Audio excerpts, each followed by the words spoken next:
भायखळामधील वीर माता जिजाबाई भोसले उद्यान जे आहे म्हणजेच राणीबाग, या राणीबागेमध्ये बरीचशी पर्यटक मंडळी जी आहेत ते पर्यटनासाठी येत असतात।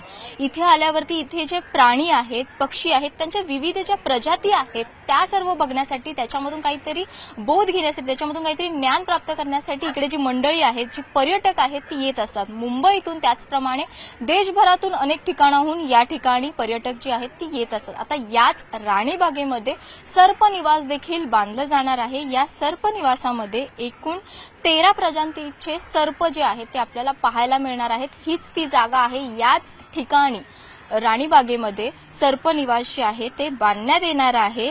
आणि जर आपण पाहायला गेलं तर या सर्पनिवासामध्ये कोणकोणत्या प्रकारचे सर्प असणार आहे, म्हणजे साप कोणकोणत्या प्रजातीचे असणार आहे, तर मांडोळ असणार आहे, घोणस असणार आहे, तस्कर, मण्यार असेल, दिवड, अजगर, नाग, घोरपड अशा ज्या विविध प्रजातीचे जे साप आहेत, असे एकूण 13 प्रजातीचे साप जे आहेत त्यांचं सर्पनिवास याच ठिकाणी बांधण्यात येणार आहे।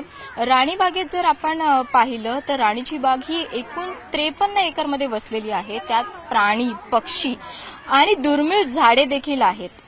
याच राणीच्या बागेमध्ये 32 प्रजातींचे 356 प्राणी पक्षी आहेत। आपण पाहिलं तर त्याच्यामध्ये 18 पेंग्विन देखील आहेत। याच राणीच्या बागेचा विस्तार करण्याचा निर्णय मुंबई महानगरपालिकेने घेतला आहे।